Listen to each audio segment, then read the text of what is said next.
Searching for love.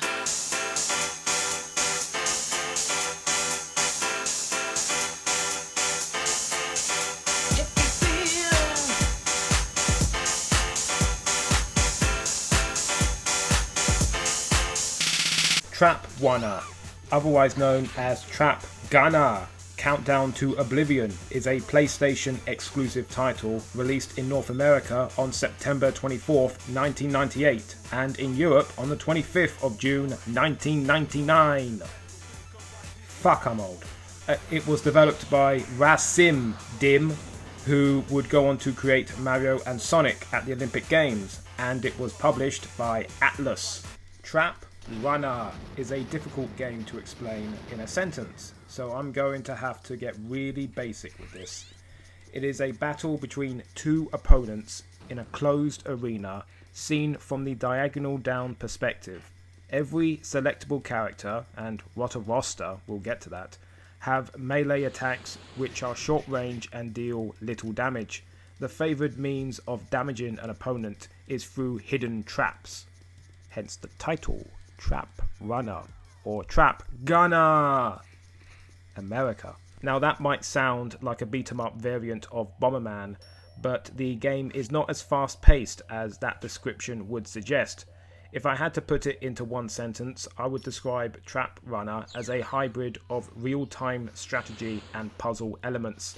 The strategy elements come from figuring out the best places to place traps whilst navigating a small and potentially hazardous space, whilst the puzzle elements come from when you are on the receiving end of your opponent's traps.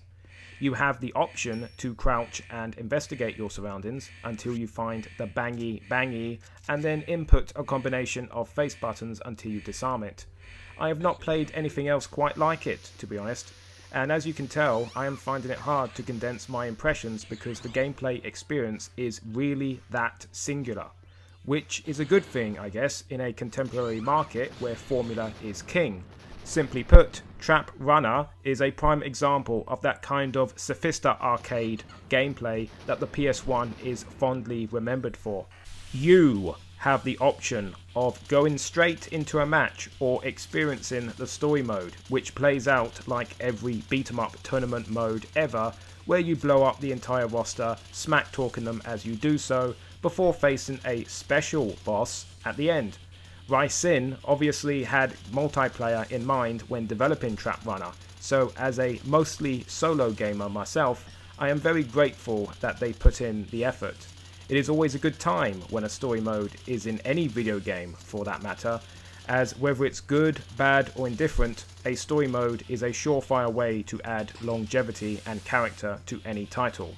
And now, let's get to what I think makes up a good 45.98% of this game's charm, and that would be its presentation.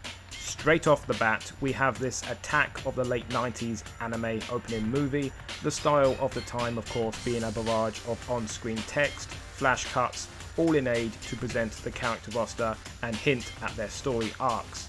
After that, we get a steampunk CRT monitor display for the main menu, complete with static and sound effects that evoke the flipping of a fat plastic switch the size of your palm.